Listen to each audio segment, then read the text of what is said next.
আসসালামু আলাইকুম। এখন আপনাদের সঙ্গে শেয়ার করব এই সুন্দর ডিজাইনের বেবি ফ্রকটি কাটিং এবং সেলাই সম্পূর্ণ ভিডিও। আশা করছি আপনাদের কাছে ডিজাইনটা অনেক বেশি ভালো লাগবে আর আমি সহজভাবে বোঝানোর চেষ্টা করেছি। তো চলুন কথা না বাড়িয়ে ভিডিওটি শুরু করা যাক। ফ্রকটি তৈরি করতে আমি 1 গজ পরিমাণ কালো কাপড় নিয়েছি এবং 1 গজ পরিমাণ প্রিন্টের কাপড় নিয়েছি এবং একটা চেইন নিয়েছি পেছনে লাগানোর জন্য।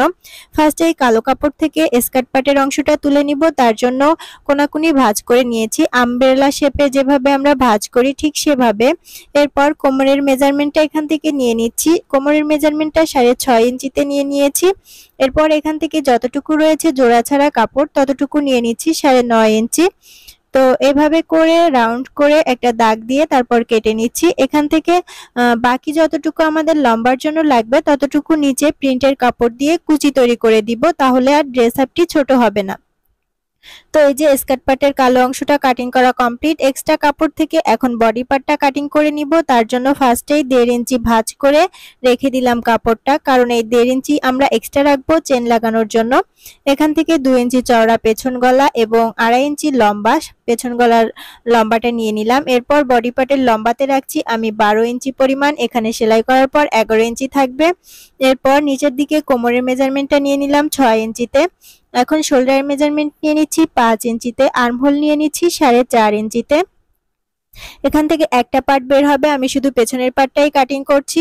বডি নিয়ে নিলাম 7 ইঞ্চিতে। এবার আমার ড্রয়িং অনুযায়ী আমি কাটিং করে নিচ্ছি। প্রথমে পেছনের পার্টটা কাটিং করার পর তারপর আমরা সামনের পার্টটা কাটিং করব, একসঙ্গে কাটিং করিনি।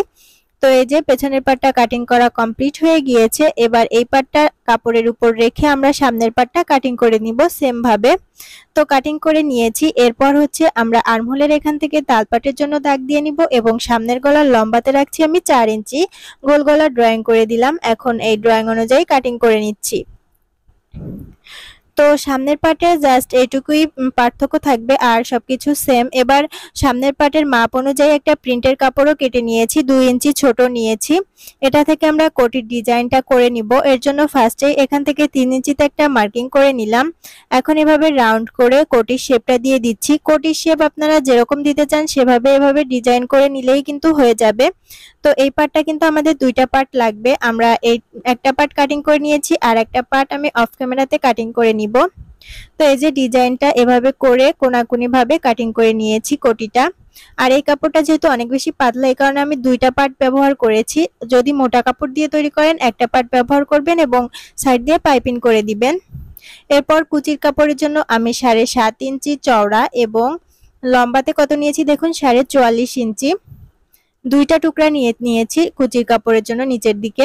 এরপর এখানে বেল্টের জন্য 3 ইঞ্চি চওড়া এবং 18 ইঞ্চি লম্বা দুইটা কাপড় নিয়েছি।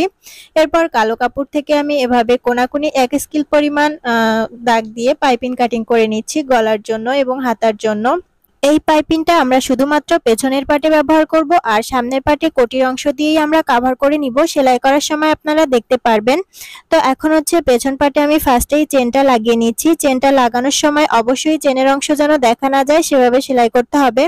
তো আমি চেনের উপর থেকে কিন্তু কাপড়টা উঠিয়ে দিয়ে তারপর সেলাই করছি যাতে চেনের অংশটা দেখা না যায়। চেনের অংশটা দেখা গেলে কিন্তু দেখতে ভালো লাগে না। আর সেলাই করার সময় কাপড় কিন্তু কোনোভাবে টানাটানি করা যাবে না। যদি টানাটানি করা হয় তাহলে কিন্তু চেনটা লাগানোর ফিনিশিংটা ভালো আসবে না। তো জাস্ট চেনটা এবং কাপড়টা সমানভাবে রেখে সেলাই করে নিতে হবে। তো এই যে নিশ্চয়ই আপনারা দেখে বুঝে নিয়েছেন কিভাবে আমি সেলাইটা করে নিলাম। আমার সেলাইটা করে নেওয়া কমপ্লিট হয়ে গিয়েছে। এখন আমি গলাতে পাইপিং করে নিচ্ছি। যে আড়া পট্টিগুলো কাটিং করলাম সেই পট্টিগুলো চেনের এই যে গলার এখান দিয়ে এবং আর্মহোলের এখান দিয়ে জাস্ট পেছনের পাটেই লাগিয়ে নিব। তো এই যে রাউন্ডের অংশগুলো ছোট ছোট কাট লাগিয়ে নিচ্ছি। আর্মহোল এবং গলাতে সেম ভাবে পাইপিং লাগিয়ে নিতে হবে পেছন পাটে। এই যে আমি লাগিয়ে নিয়েছি। এখন এটাকে সোজা সাইডে এভাবে উল্টে এনে মুড়িয়ে পাইপিনের কাপড়টাকে সেলাই করে নিচ্ছি। আমি কিন্তু পাইপিনটা উল্টা সাইডে লাগিয়েছিলাম, এখন মুড়িয়ে সোজা সাইডে নিয়ে এসেছি। আর চেনের দিকে এভাবে মাথার দিকে দেখুন 1/2 ইঞ্চির মতো এক্সট্রা রাখতে হবে, সেটা ভিতরের দিকে দিয়ে ভাঁজ করে তারপর সেলাই করে নিতে হবে। দুইটা সাইডেই কিন্তু সেম ভাবে ভাঁজ করে সেলাই করে নিতে হবে। তো এরপর হচ্ছে আমি আর্মহোলের সাইডটাও সেম ভাবে সেলাই করে নিব, সেটা আর আপনাদেরকে দেখালাম না। আশা করছি আপনারা বুঝে গিয়েছেন কিভাবে করতে হবে, একটা পার্ট দেখিয়ে দিলেই কিন্তু বোঝা যায়। তো এই যে কমপ্লিট হয়ে গিয়েছে। এরপর হচ্ছে আমরা কোটির কাপড়টা সেলাই করে নিব। কোটির কাপড়টা কিন্তু আমি পরবর্তীতে অফ ক্যামেরায় দুইটা পার্ট করে কাটিং করে নিয়েছি। একটা পার্ট আপনাদের কাটিং করে দেখিয়েছিলাম, আর একটা পার্ট আমি অফ ক্যামেরাতে কাটিং করে নিয়েছি। এখন এই যে কোটির সাইড দিয়ে এভাবে রাউন্ডের অংশটা সেলাই করে নিলাম। সেলাই করার পর ছোট ছোট করে কাট লাগিয়ে দিব, এতে করে উল্টে নেওয়ার পর ফিনিশিংটা ভালো আসবে। তো এখন হচ্ছে এটা উল্টে নিয়ে একটা চাপ সেলাই দিয়ে দিব, যাতে এটা খুব সুন্দরভাবে সেট হয়ে থাকে। আপনারা চাইলে এখানে আয়রন করেও নিতে পারেন, চাপ সেলাই না দিলেও হবে, তবে চাপ সেলাই দিলে ফিনিশিংটা ভালো আসে। তো এভাবে ঘুরিয়ে ঘুরিয়ে সুন্দর করে একটা চাপ সেলাই দিয়ে দিব। এরপর হচ্ছে গলার অংশ এবং আর্মহোলের অংশ, সাইডের অংশ যেগুলো খোলা রয়েছে দুইটা সাইড একসঙ্গে আমি জয়েন্ট করে নিচ্ছি, যাতে সেলাই করার সময় দুইটা পার্ট সরে না যায়, একত্রে থাকে। এরপর হচ্ছে বডি পার্টের সঙ্গে এই কোটির কাপড়টাকে আর্মহোলের অংশ, গলার অংশ সুন্দর করে সেলাই করে নিচ্ছি। এতে করে আমার কিন্তু আর এখানে পাইপিং করা লাগবে না। এই কাপড়টা উল্টে সোজা সাইডে নিয়ে গেলেই কিন্তু আমাদের পাইপিংটা অটোমেটিক হয়ে যাবে। তো এটা কিন্তু আমি উল্টা সাইডে লাগিয়ে নিচ্ছি সেলাই করে। এই যে এখন রাউন্ডের অংশটা সুন্দর করে ছোট ছোট কাট লাগিয়ে নিচ্ছি, যাতে ফিনিশিংটা ভালো আসে। এই যে আর্মহোলের অংশ এবং গলার অংশ সব জায়গাতেই কিন্তু ছোট ছোট করে কাট লাগিয়ে নিতে হবে। এরপর হচ্ছে আমি এটা সোজা সাইডে নিয়ে এসে সব দিক দিয়ে একটা চাপ সেলাই দিয়ে দিব, আর্মহোলে, গলায়, সাইডে, মানে খোলা যে অংশগুলো রয়েছে প্রত্যেকটা অংশেই কিন্তু একটা চাপ সেলাই দিয়ে অ্যাটাচ করে নিব।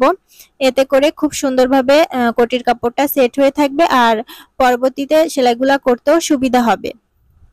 তো এই যে সুন্দর করে কিন্তু আমি গলার অংশটাও সেলাই করে নিয়েছি, আর্মহোলের অংশটা সেলাই করে নিয়েছি, সাইড দিয়েও সেলাই করে নিয়েছি যে খোলা অংশগুলা ছিল। এরপর আমি বেল্টের কাপড়টা রেডি করে নিচ্ছি। বেল্টের কাপড়টা দুই ভাঁজ করে তারপর সেলাই করে নিচ্ছি, আর নিচের দিক দিয়ে একটু কোনাকুনি করে সেলাই করে শেপ দিয়ে নিলাম বেল্টের। এখন এই বেল্টের কাপড়টা এরকম একটা চিকন কাঠির মতো কিছু নিয়ে উল্টে নিতে হবে। তো আমার সেলাই মেশিনের সঙ্গে এই টুলসটা দিয়েছিল, এটা দিয়ে আমি সবসময় ফিতা বা বেল্ট চিকন যেগুলো আছে ওগুলো উল্টে নিই। তো এই যে খুব সহজভাবে উল্টে নেওয়া যায়, আমি উল্টে নিয়েছি। এখন হচ্ছে আমরা বডি পার্টের সঙ্গে স্কার্ট পার্টটা জয়েন্ট করব। তো স্কার্ট পার্টটা কাটিং করার সময় আমার একটু বেশি হয়ে গিয়েছে নেওয়া। এখান থেকে আমার 6 ইঞ্চি নিলে কিন্তু পারফেক্ট হতো, আমি 6.5 বা 7 ইঞ্চি এরকম নিয়ে ফেলেছি। তো যেহেতু আগে এটা কাটিং করেছি এই কারণে একটু বেশি হয়ে গিয়েছে। তো এটা কিন্তু কোনো ব্যাপার না, পরবর্তীতে আমরা সাইড দিয়ে কেটে নিব। তো এই যে দুইটা করে সেলাই করে আমরা লাগিয়ে নিয়েছি। এখন শোল্ডারটা জয়েন্ট করে দিচ্ছি। শোল্ডারে এখানে দেখুন সেলাই করার সময় যদি একটুখানি কাপড় বেশি হয়ে যায় পেছনের পার্ট বা সামনের পার্ট, তাহলে ছোট করে ধরে একটা কুচি দিয়ে দিবেন। যদি পেছনের পার্টে হয়, সামনের পার্টে কুচি দিবেন না, তাহলে কিন্তু দেখতে ভালো লাগবে না। তো এই যে এরপর হচ্ছে সাইড থেকে ফিটিং সেলাই দিয়ে দিচ্ছি। ফিটিং সেলাই দেওয়ার সময় পাশে কিন্তু কোমরের এখান দিয়ে ফিতাটাও দিয়ে দিতে হবে। ফিতাটা দিয়ে তারপর হচ্ছে সাইড দিয়ে সেলাই দিয়ে দিতে হবে, আর এক্সট্রা কাপড়টা সেলাইয়ের পরে কিন্তু কেটে ফেলতে হবে। আর এখান থেকে দুইটা করে সেলাই দিয়ে আমি এটা জয়েন্ট করে নিয়েছি। এখন নিচের কুচির কাপড়টা আমরা রেডি করে নিচ্ছি। জয়েন্টের অংশগুলো জয়েন্ট করে নিচ্ছি ফার্স্টেই, তারপর নিচের দিকে এবং উপর দিকে চিকন করে ভাঁজ করে আমি জিগজ্যাগ সেলাই দিয়ে নিচ্ছি। আপনাদের নরমাল মেশিন হলে নরমাল সেলাই দিয়ে দিতে পারেন, তবে জিগজ্যাগ সেলাই দিলে কিন্তু অনেক বেশি ভালো লাগে এই ফ্রকের ডিজাইনটা। তো এভাবে করে সম্পূর্ণটা আমি সেলাই করে নিব উপরে এবং নিচে দুই সাইডেই। তো এরপর ফ্রকের নিচের দিকেও আমি মুড়িয়ে এভাবে সেলাই করে নিব। এখানে সেলাই না করলেও হয়, তবে যেহেতু ছোট বাচ্চাদের ড্রেস অনেক বেশি ধোয়া হবে, এই কারণে এখানে আমি সেলাই করে নিয়েছি, যাতে সুতা বেরিয়ে না আসতে পারে পরবর্তীতে। তারপর এখান থেকে এভাবে করে কাপড়টা নিয়ে ছোট ছোট করে কুচি দিয়ে সম্পূর্ণ কাপড়টা ঘুরিয়ে সেলাই করে নিতে হবে। তো কুচির কাপড় কোন অংশে কতটুকু দিব সেভাবে করে কিন্তু আমি চিহ্ন করে নিয়েছি, যাতে আমার সব দিকে কুচির কাপড়টা সেম ভাবে আসে। তো এই যে এখন কাপড় যতটা পরিমাণ রয়েছে সেই অনুযায়ী এখন আমি ছোট ছোট করে কুচি ধরে তারপর সম্পূর্ণটা রাউন্ড ঘুরিয়ে সেলাই করে নিব এভাবে করে কুচিগুলা দিয়ে। আর উপরের দিকে 1/2 ইঞ্চি পরিমাণ এভাবে এক্সট্রা থাকবে ডিজাইনের জন্য, দেখতে কিন্তু অনেক বেশি ভালো লাগে এভাবে জিগজ্যাগ করে ফ্রক ডিজাইন করলে। তো আপনারা চাইলে কিন্তু মার্কেট থেকে বা টেইলরিং এ কারো যদি কাছে থাকে সেখান থেকে এভাবে জিগজ্যাগ করিয়ে নিয়ে এসে নরমাল সেলাই মেশিন দিয়ে সেলাই করতে পারেন। তো এই যে দেখুন আমি চিহ্ন করে নিয়েছিলাম, সেই চিহ্নগুলো মিলিয়ে এখন কুচি দিয়ে সম্পূর্ণটা সেলাই করে নিয়েছি। আর এখান থেকে 2টা করে সেলাই দিয়েছি। ফার্স্টে একটা দেওয়ার পর ওই সেলাইয়ের উপর দিয়ে আরো একটা দিয়েছি। তো এরই মাঝে কিন্তু আমার ড্রেসটা কমপ্লিট হয়ে গিয়েছে। আর ফুলগুলা তৈরি করার ভিডিও আমি আগেই আপলোড করে দিয়েছি। আপনারা দেখতে চাইলে অবশ্যই আমার ইউটিউব চ্যানেল লেটেস্ট ফ্যাশন ডিজাইনে ভিজিট করবেন। আজকের ভিডিও এই পর্যন্ত। সবাই ভালো থাকবেন। আল্লাহ হাফেজ।